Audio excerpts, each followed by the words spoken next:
Hello student, एक बार फिर आप सभी का स्वागत है आपके अपने ही YouTube channel brain master coaching centre Srinagar में। मैं आशीष सर आपके सामने जो मैथ का जो कोचिंग में पेपर हुआ था, तो उसमें जैसा कि आपको जानते हैं नई शिक्षा पद्धति लागू है, तो हर सब्जेक्ट में कक्षा 10 में 20 विकल्प आने हैं। तो मैं उसी में से कुछ जो इम्पोर्टेंट ऑब्जेक्टिव हैं वे मैं आपके सामने लेकर हाजिर हुआ हूं। तो देखिए, टाइम वेस्ट ना करते हुए हम सीधे सॉल्व करते हैं ऑब्जेक्टिव में। देखिए, पहला क्वेश्चन से आपका देखिए कक्षा 10 का ही है, खंड आ और खंड बा में हम इसके डिस्क्रिप्टिव क्वेश्चन सॉल्व करेंगे। ठीक है, तो जैसे दिया है लासा 132 288 का कितना है 3168, तो मासा 132 या 288 का क्या होगा।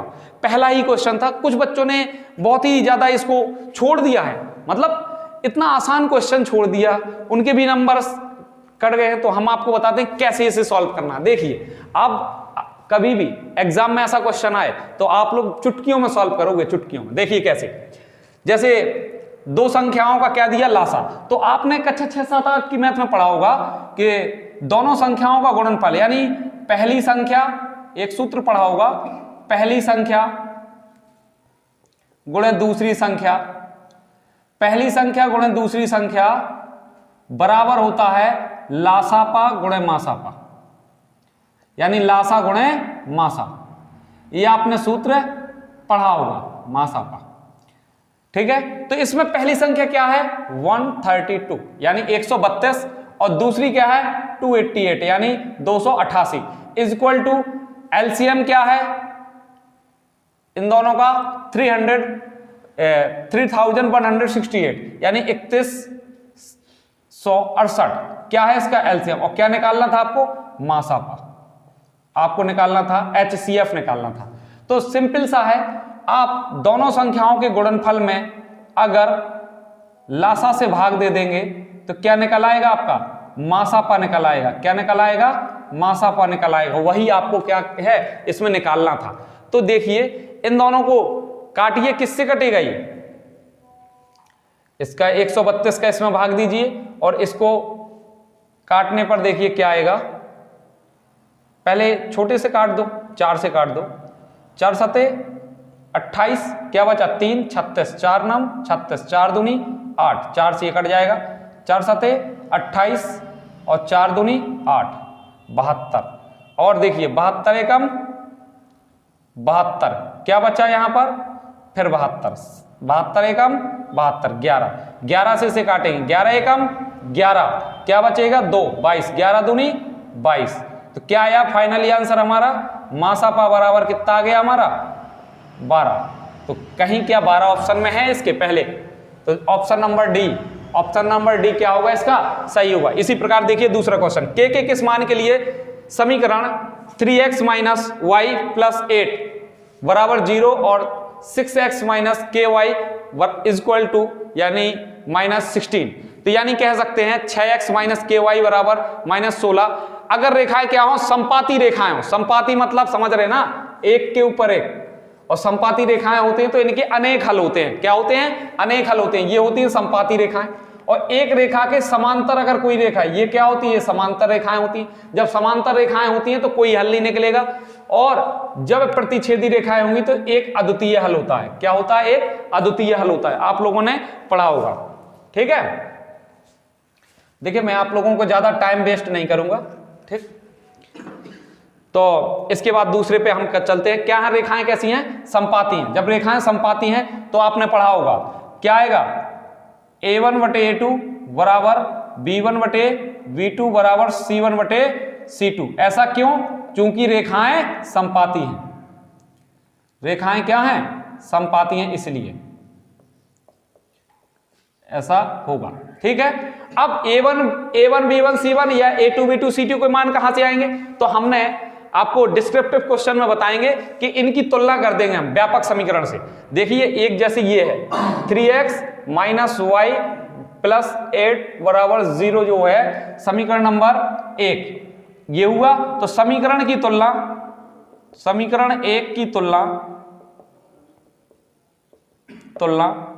व्यापक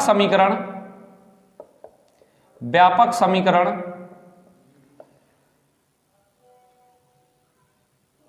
ए x square plus B x plus C equal to 0 से करने पर, 0 से करने पर जब हम इस समीकरण की तुलना इससे करेंगे तो क्या आएगा, यानी पहला समीकरण है तो a1 b1 और c1 मान लेंगे, a1 x square b1 x और c1 बराबर 0।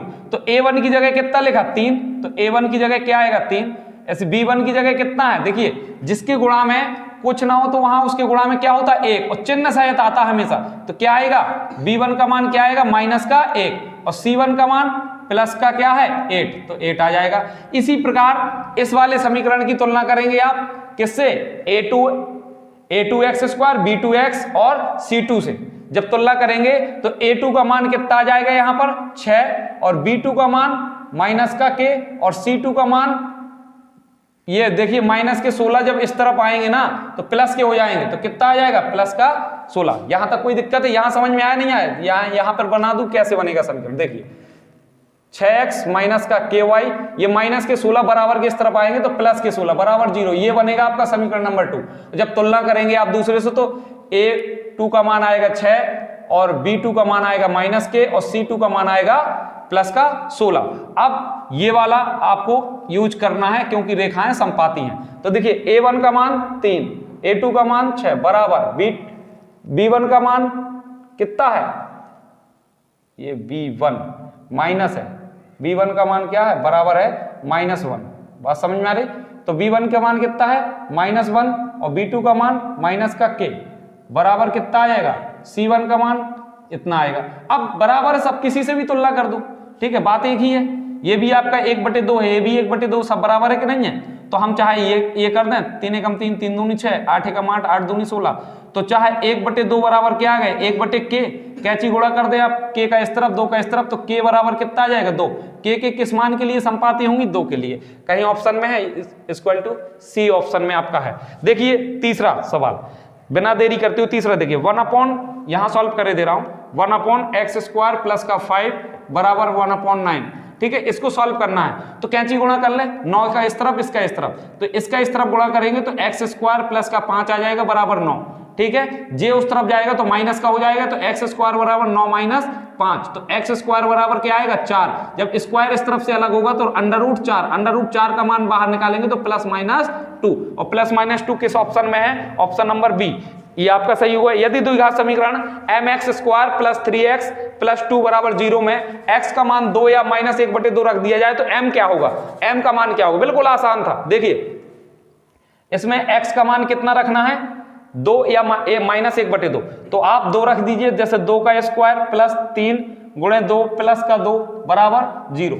अगर हमने 2 रखा है यहां पर मान तो क्या आएगा, कितना है 2 दूनी 4m प्लस का 3 दूनी 6 प्लस का 2 बराबर कितना 0, 6 और 2 8, तो 4m बराबर 4m प्लस 8 बराबर 0, 8 उस तरफ जाएगा माइनस का हो जाएगा, तो 4m बराबर माइनस का 8, तो m बराबर माइनस के 8/4, 4 दूनी 8, क्या आएगा -2 इसका क्या आएगा राइट आंसर। चाहे आप -1/2 रखेंगे तब भी वही आएगा।